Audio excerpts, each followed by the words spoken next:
Hi hello friends, Shri Swami Samarth. कसे आहात सगळे? मस्त मजेत, मस्तच असणार आहे. तर सगळ्यांना घशामध्ये असं खरखर झाल्यासारखं होते.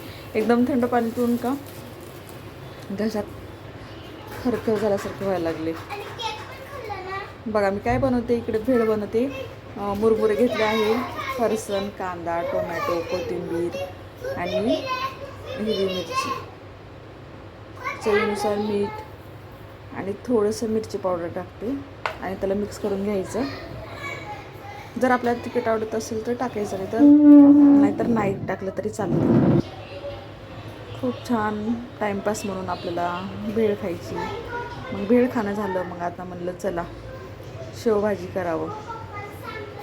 एकासाठी शेवभाजी करायची आहे. त्यासाठी मग घेतलं थोडा कांदा आणि टोमॅटो बॉईल करून घेतलं. इकडे लगेच चपातीचं पीठ मळलेलं आहे, चपाती करून घ्यायचं, मग भाजी करायची.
इथं ना राधिकाला साखरेची पोळी खायची होती, म्हणून त्यासाठी साखरेची पोळी बनवली.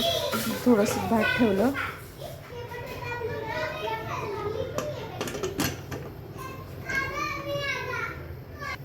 परत म्हणलं वाटरमेलन खायचं आहे. मग वॉटरमेलन घेतलं, परत कट केलं आणि खायला घेतलं. एकदम मस्त होतं, छान गोड आहे. पण काही काही वॉटरमेलन ना असं मधून तेवढं नाही, असं म्हणजे दिसायला लागलं पण एकदम सपक पूर्ण.